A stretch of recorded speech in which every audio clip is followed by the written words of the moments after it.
Berjumpa kembali dengan pembelajaran bahasa Inggris Pak Beni Saptianto.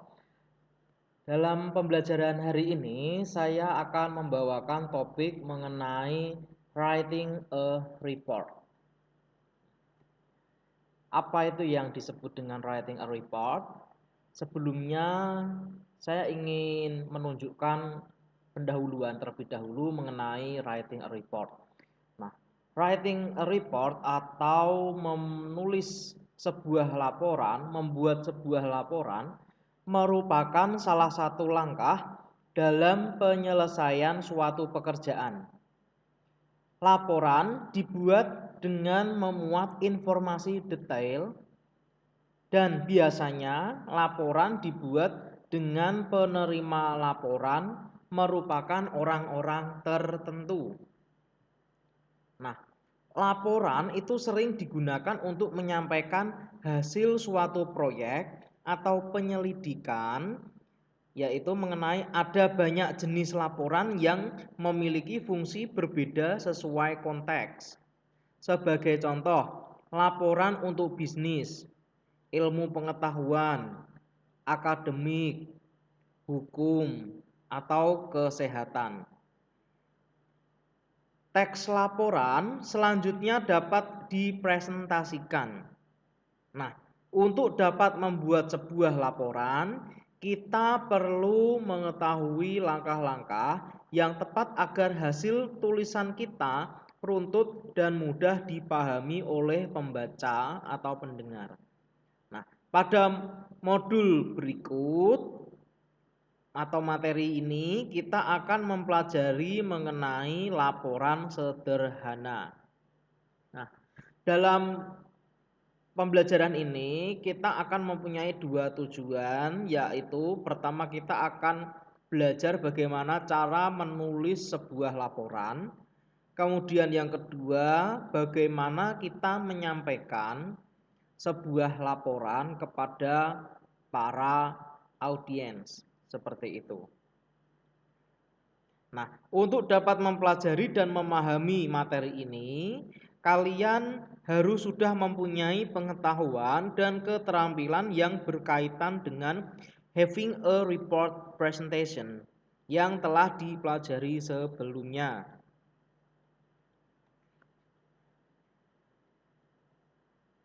Tujuan dalam pembelajaran ini yaitu satu, memahami penulisan laporan sederhana. Yang kedua, mengidentifikasi teks laporan sederhana. Yang ketiga, kalian mampu atau dapat menyusun laporan sederhana dan menyajikan laporan secara lisan. Kita mulai slide pertama. Nah, there are two types of report. Ada dua jenis yang namanya laporan. Yang pertama adalah formal reports, yang kedua adalah newspaper reports. Nah, laporan formal dan laporan dalam bentuk koran. Nah, pertama saya akan membahas mengenai formal reports. Formal reports is a short formal report is suitable for investigation, case studies, experiments, etc. that are reported to one's seniors. Nah, jadi yang namanya formal report itu cocok digunakan dalam investigasi, penyelidikan, case study. Nah, case study ini biasanya ditemukan dalam pembelajaran di ruang kelas biasanya. Eksperimen berarti kita melakukan praktik atau beberapa eksperimen dan lain-lain yang kemudian nanti akan dilaporkan kepada senior atau atasan kita. Kemudian it is usually a 5-section composition. Jadi yang namanya formal report itu biasanya mencakup 5 seksi komposisi. Nah, formal report can be submitted in schools, colleges, universities, organizations, and companies.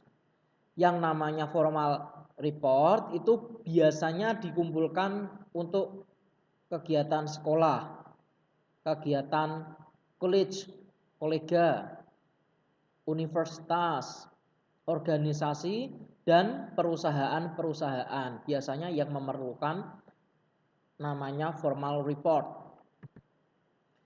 The report consists of information or organized in a set prescribed pattern.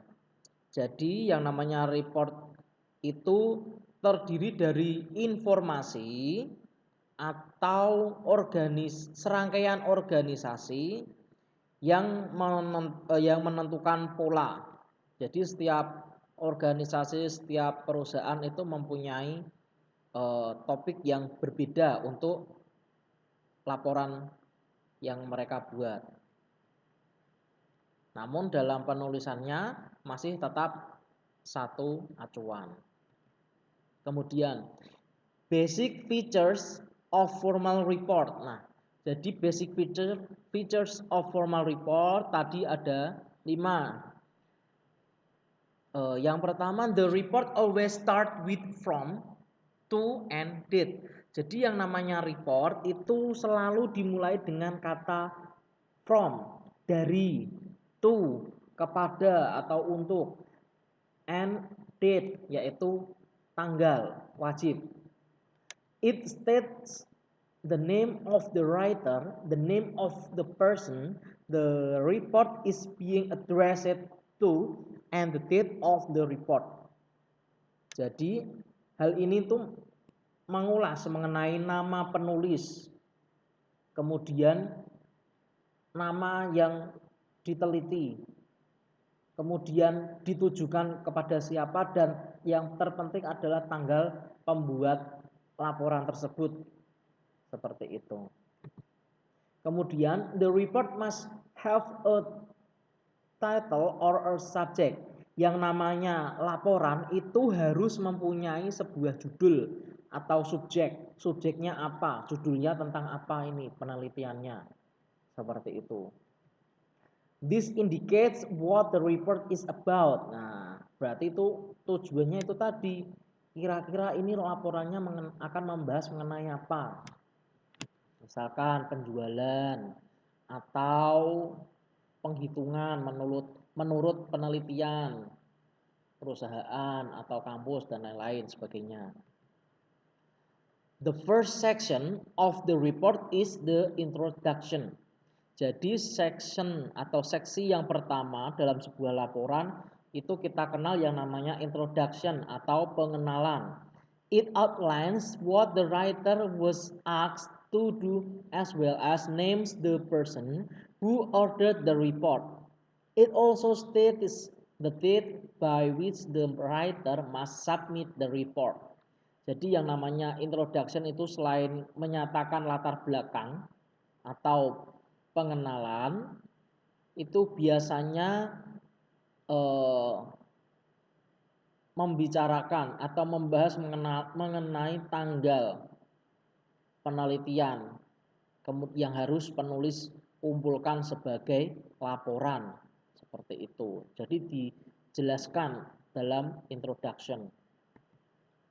Kemudian the second section shows the steps taken by the writer. Jadi seksi yang kedua yaitu ada menunjukkan langkah-langkah. Dalam introduction itu kalian menunjukkan langkah-langkah kalian mengambil atau membuat sebuah laporan itu bagaimana. Nah, yang namanya langkah-langkah itu kalian bisa mulai mendeskripsikan dari mengunjungi tempat yang kalian kunjungi, entah itu sekolah, entah itu perusahaan atau perkantoran. Kemudian kalian bisa melakukan yang namanya interview, yaitu wawancara, atau kalian bisa melakukan yang namanya survei. Nah, survei itu kalian bisa mengecek data di tempat di mana kamu ingin membuat sebuah laporan. Dari mana sumbernya, seperti itu. Kemudian yang ketiga yaitu report consists of the findings. Nah, this form the core part of the report. Jadi yang namanya report itu harus ada yang namanya finding, hasil penemuannya apa sih gitu. Kamu membuat penelitian itu pasti kamu menemukan hasil dari penelitian itu, yaitu jawaban diantara pertanyaan-pertanyaan yang kamu ajukan kepada narasumber atau orang yang kamu wawancara atau barang atau tempat yang kamu survei. Kamu pasti akan menemukan jawabannya. Nah, jika informasinya panjang, it is often presented under subheading. Biasanya itu disajikan di bawah subheading. Subheading itu di bawah topik tadi. Kemudian yang keempat adalah conclusion. Nah, setelah kalian menemukan hasil, kemudian kalian membuat kesimpulan dari laporan tersebut. Nah, kesimpulan itu kalian bisa tulis kesimpulan secara umum dari hasil penelitian kalian. Yang kedua, nanti kalian bisa tambahkan kesimpulan dari kalian sendiri. Menurut kalian bagaimana sebagai penulis dari hasil penelitian atau laporan seperti itu. Nah, kalian menulis sebuah laporan itu harus berdasarkan findings, hasil. Kalian bisa menulis kesimpulan itu harus berdasarkan hasil laporan atau penelitian yang kalian temukan di sebuah institusi atau tempat yang ingin kalian cari, seperti itu. Kemudian yang kelima yaitu berisi rekomendasi dan saran dari penulis. Nah, alangkah lebih baiknya jika kita sebagai penulis ketika kita ingin melakukan penelitian, ketika kita ingin melakukan yang namanya survei, kemudian kita membuat pengenalannya, langkah-langkah bagaimana cara kita melakukan survei dan lain-lain. Kemudian setelah kita menemukan finding atau hasilnya dan kesimpulan, itu akan lebih baik lagi jika kita memberikan saran. Saran kepada siapa? Saran kepada tempat kita di mana kita melakukan penelitian atau kita melakukan survei untuk laporan. Nah, saran atau rekomendasi dari penulis itu apa? Kontribusi kalian untuk tempat yang kalian ambil datanya. Kemudian yang namanya report may also contain a section that provides further information for the person to whom the report is addressed. Jadi yang namanya report itu juga berisi sebuah seksi atau bab yang provides, menyediakan informasi lebih lanjut atau kontak yang nanti kemudian laporan itu bisa dituju, itu bagaimana. The report ends with the writer's name and destination. Jadi yang namanya laporan itu diakhiri dengan nama penulis dan penunjukan. Destination itu penunjukan, ditujukan siapa. They are written on the left hand corner of the page. Jadi yang namanya writer's name sama destination itu ditulis pada sebelah sisi kiri sudut bawah dalam sebuah halaman. Formal reports that are very long often have a table of contents. They may also contain a list of references. Jadi formal report itu sangat panjang. Itu kalau panjang itu seringkali dibuat dalam bentuk tabel. Nah, dalam tabel tersebut berisi mengenai daftar referensi. Kalian itu mengambil referensinya dari mana? Itu kalian bisa buat table of content singkat. Nah, outline atau kerangka dalam report writing itu apa sih? Nah, di sini ada beberapa kerangka atau outline dari report writing. Yang pertama, sudah disebutkan dari awal bahwa yang namanya report atau formal writing, formal report itu harus mempunyai judul. Yang namanya laporan itu harus mempunyai judul. Kemudian untuk yang term of reference, summary, content, ini sifatnya saya katakan kalau untuk di sekolah biasa itu opsional. Maksudnya apa? Kalian boleh memakai, boleh tidak, itu tergantung permintaan guru kalian. Tapi alangkah lebih baiknya yang namanya report writing itu jika ada judul, kemudian term of reference, yaitu sumber-sumber penting, terus summary, rangkuman. Rangkuman ini didapat dari mana? Dari kalian melakukan report ini tadi, kalian singkat isinya menjadi summary. Terus isinya, daftar isinya itu kalian membahas mengenai apa, seperti itu. Alangkah lebih baiknya jika ditulis lengkap ya. Kemudian untuk bab pertama itu namanya introduction. Introduction sendiri kalian bisa menulis mengenai alasan kalian, mengapa kalian ingin melakukan survei atau ingin mengambil data atau penelitian kalian itu kalian jelaskan ke dalam introduction, latar belakangnya apa. Seperti itu. Kemudian yang kedua ada yang namanya metode, methods. Nah, ketika kalian melakukan penelitian atau survei, kalian pasti menggunakan beberapa metode yang kalian anggap mudah untuk mendapatkan data yang kalian inginkan. Yang ketiga mind body. Nah, mind body ini termasuk finding, yaitu mengenai hasil dari penelitian kalian itu jawabannya berada di sini, main body, kalian jelaskan. Setelah kalian jelaskan, nanti masuk pada bab keempat yaitu conclusion, yaitu kesimpulan.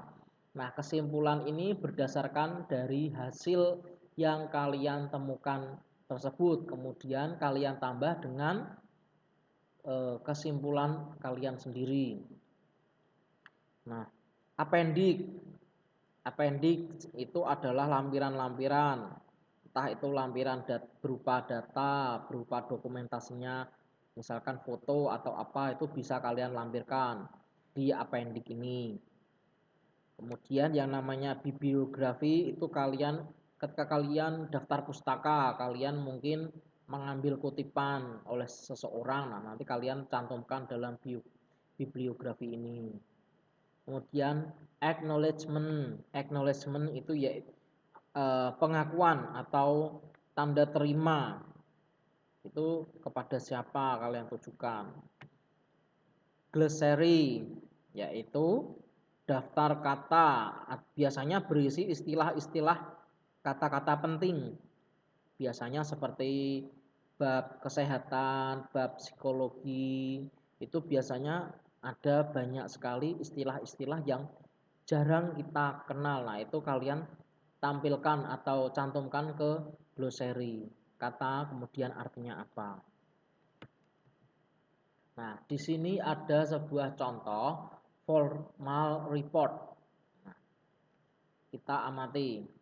From Akasrau to kepada Prinsipal, kepala sekolah, Holy Family. Tanggal wajib, yang namanya laporan itu wajib harus ada tanggal. Kalian tanggal berapa kalian mengambil. Subjek, sub itu adalah subjek. Subjeknya itu mengenai apa? Plastic Awareness Campaign, yaitu kampanye mengenai penggunaan plastik ini. You recently asked me to submit a short on the plastic awareness campaign that I have been conducting in the neighborhood. You asked that I submit a report within 3 weeks of the start of the campaign. Jadi kamu baru-baru ini meminta saya untuk mengumpulkan kampanye singkat, yaitu mengenai kewaspadaan plastik yang sudah saya sampaikan kepada lingkungan atau tetangga. Kamu atau Anda meminta saya untuk mengumpulkan laporan ini within 3 weeks of the start of campaign, selama 3 minggu saat mulai kampanye. Nah, jadi laporan ini dibuat selama 3 minggu. The plastic awareness campaign has been held in 10 schools till now. Jadi kampanye mengenai plastik ini sudah diadakan dalam 10 sekolah hingga sekarang.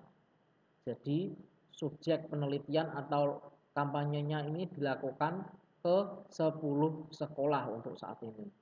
Workshop, interactive session as well as pamphlets are an integral part of the campaign. Jadi kami melakukan yang namanya workshop, sesi interaktif, tanya jawab. Kemudian kita menyebarkan pamflet, selebaran-selebaran yang isinya mencakup mengenai kampanye kita, yaitu tentang the plastic awareness.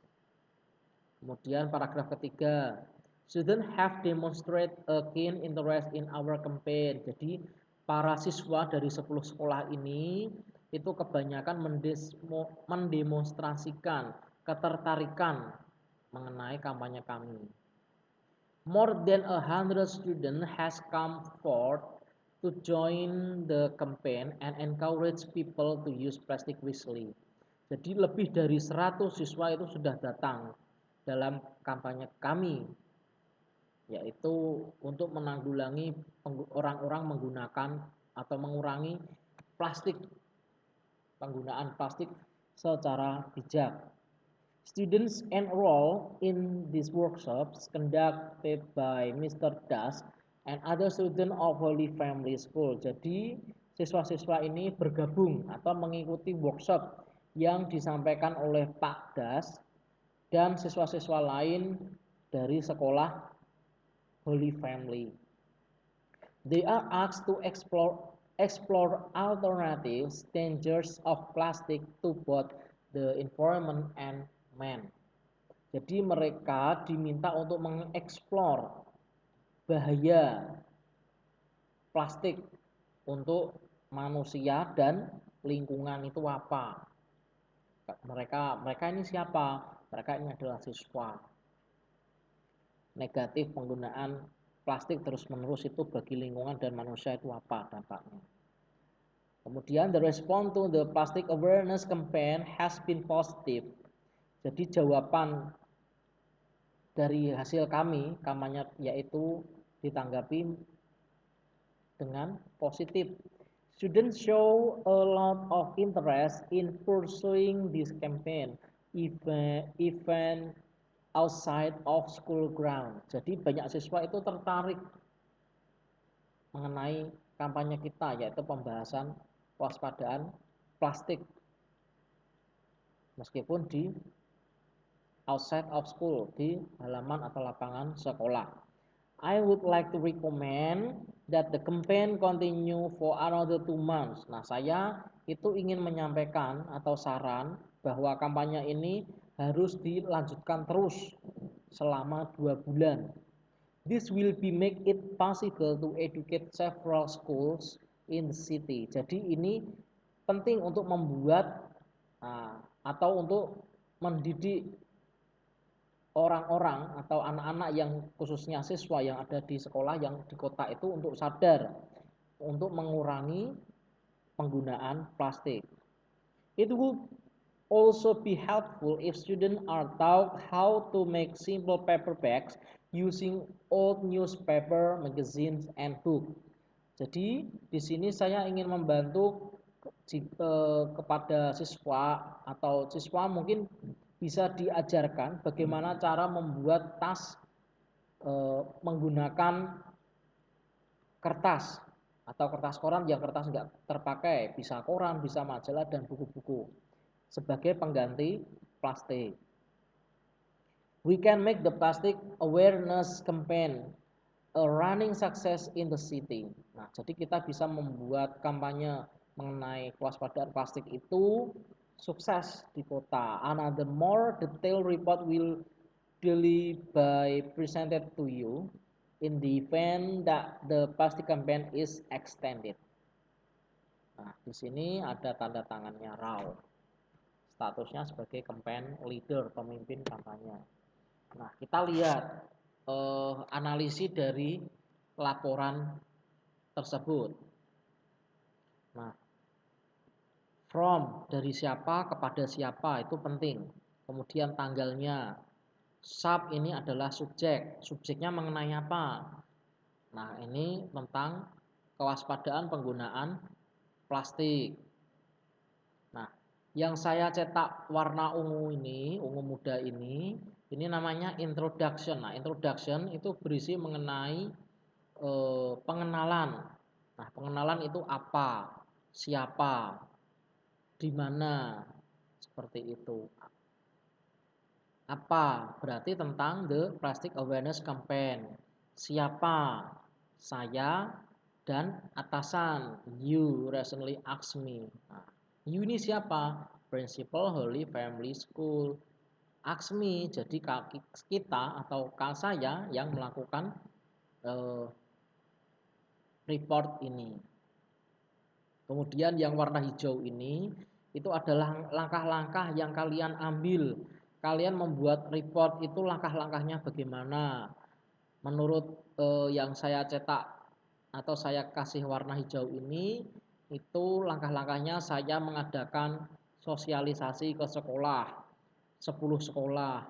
Saya melakukan sesi tanya jawab, kemudian memberikan pamflet dan lain-lain. Nah, ini langkah-langkahnya.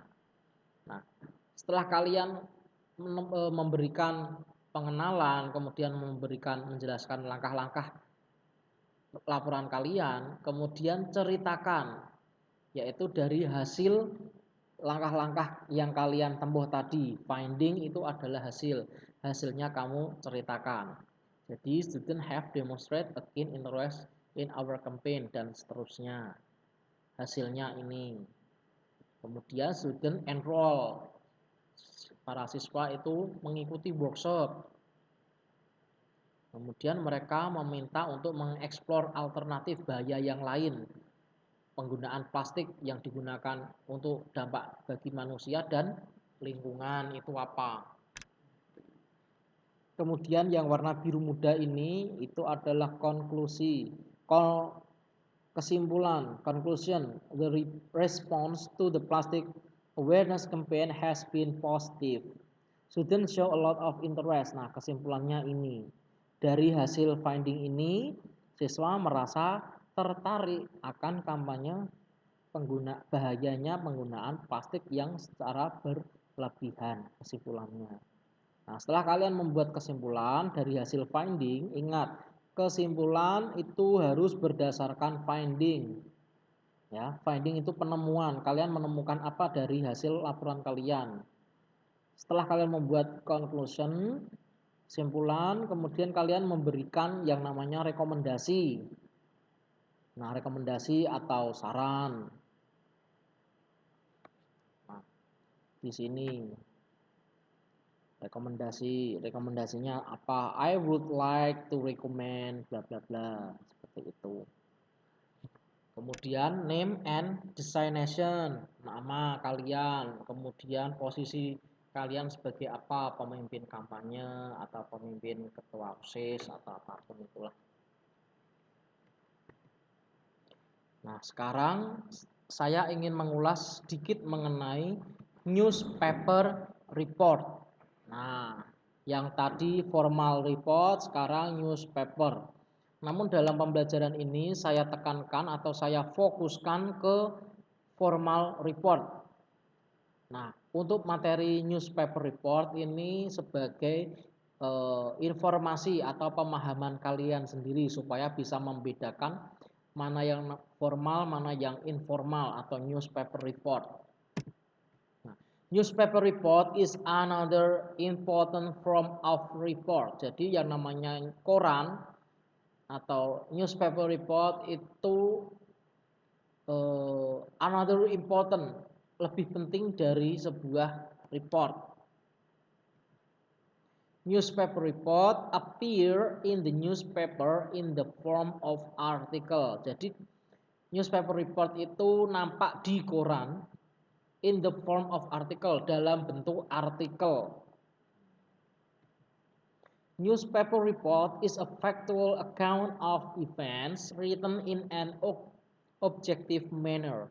Jadi newspaper report itu adalah peristiwa yang benar-benar nyata, ditulis berdasarkan objek yang ditulisnya. Yang namanya faktual, nyata, ya ditulis sesuai apa kejadiannya. Misal ada sebuah kecelakaan, seorang perempuan memakai gaun merah dan membawa sebuah payung beserta dompet berwarna coklat. Nah, jadi kalian mendeskripsikan itu secara detail, faktual. Nah, yang namanya faktual juga harus ada latarnya, settingnya di mana, tempat kejadiannya, tanggalnya, kemudian para saksinya, dan lain sebagainya. Kemudian yang keempat, while it usually takes the form of an article, it can also be in the form of a short essay. Jadi biasanya newspaper report itu dalam bentuk artikel, namun itu juga bisa ditulis dalam sebuah esai singkat. Nah, ciri-ciri newspaper report. First, a report begins with an appropriate headline. Yang namanya report itu mempunyai headline atau topik yang cocok. The opening sentence of the report is an elaboration of the headline. Jadi untuk mengawali pembukaan kalimat laporan itu kalian mengelaborasi, mengembangkan dari headline subjek kalian. Misalkan seseorang telah ditangkap oleh KPK atau pejabat A ditangkap oleh KPK. Nah, kalian jelaskan dari subjek tersebut untuk mengawali kalimat pertama. Kemudian the name of place. Jangan lupa nama tempat, tanggal itu harus disebutkan dalam sebuah laporan. Any other relevant information must be added to the newspaper report. Jadi informasi tambahan yang relevan itu harus ditambahkan dalam laporan newspaper. All the facts mentioned in the report must be accurate. Jadi semua fakta yang disebutkan dalam sebuah laporan itu harus akurat, harus detail. Seperti itu. Kemudian report harus ditulis secara objektif atau tidak without any bias. Bias itu prasangka. Jadi kalian tidak membuat-membuat. Ya, kalian membuat berita itu harus berdasarkan fakta lapangan. Ya. Kalian membuat berita itu harus berdasarkan apa yang kalian lihat. Kemudian, newspaper report must contain the views of the people concerned. Jadi, yang namanya newspaper report itu harus berisi views of people concerned, sudut pandang orang-orang. Sudut pandang yang kalian wawancara tersebut. Jadi sebuah laporan itu akan lebih kuat jika berdasarkan wawancara seperti itu ya.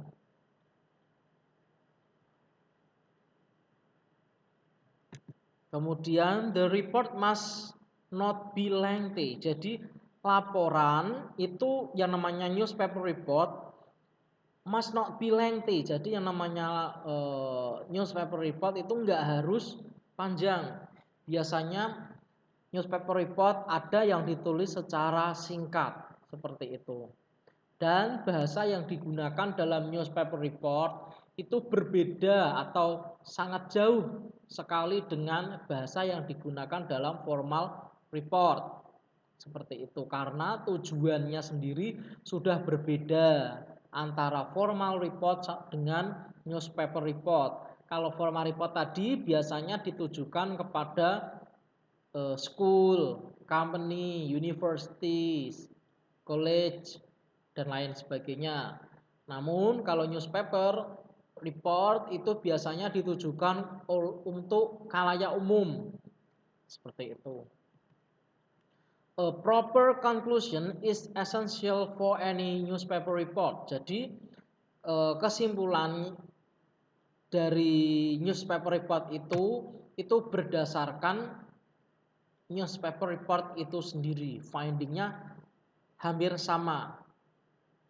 Seperti itu.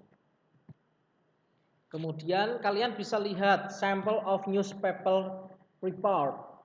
Di situ sudah saya cantumkan outline-nya, headline. Yang namanya headline itu subjeknya itu apa? Di situ contohnya string of break-ins at Gulmohar View. Nah, itu headline. Kemudian kapan newspaper report tersebut diambil? Nah, itu ada tahunnya 2011 di Jammu, India. Oleh siapa? Our staff reporter. Jadi yang namanya newspaper report itu ada penanggung jawabnya. Kalian mengambil berita itu harus berdasarkan nyata. Tidak boleh berupa prasangka atau pendapat. Nanti bisa dikategorikan hoax. Kemudian yang namanya newspaper report sendiri itu ada tempat dan tanggalnya. Di situ Mumbai, Maret tanggal 20. Kemudian masuk ke outline ketiga yaitu elaboration of headline. Elaboration of headline sendiri itu kalian ambil atau kalian tulis berdasarkan headline yang kalian tulis. Jadi headline itu subjek yang kalian cantumkan itu apa, kemudian kalian kembangkan sedikit. Itu nanti namanya menjadi elaboration of headline. Yang keempat, facts and relevant information. Jadi bukti-bukti nyata, informasi-informasi yang berkaitan mengenai headline-mu itu apa. Itu penting yang untuk kalian cantumkan. Setelah kalian menampilkan fakta-fakta, bukti-bukti yang akurat terkait dari elaborasinya kalian sendiri, kemudian kalian bisa menambahkan argumen publik. Nah, argumen publik ini dalam newspaper report disebut view of concern resident. Nah, menurut warga atau masyarakat setempat seperti itu. Supaya apa? Supaya artikel yang kita tulis itu bersifat kuat, berdasarkan nyata, tidak hoax. Kemudian ada yang namanya kesimpulan atau conclusion. Nah, dari kesimpulan yang kalian tulis tersebut itu akhirnya bagaimana? Gitu. Misal, police investigation are still on. A list of suspect is being drawn out. Jadi para polisi itu masih menginvestigasi untuk data-data yang masih mereka butuhkan. Jadi kesimpulannya seperti itu sebagai penutup. Nah, this is the end of our presentation about writing a report. Jadi, so if you have any question, please write down in column by mention my name or hashtag tanya seperti itu. Jadi dalam materi writing report ini sendiri kita sudah belajar yang namanya there are two kind of writing report. The first one is formal, the second one is informal, or we can call newspaper report. Formal and newspaper report is is different. Is different. What's the differences? But formal and informal. Okay, please free ask me a question. Terima kasih. Sampai jumpa di pertemuan selanjutnya. Sekian. Wassalamualaikum warahmatullahi wabarakatuh.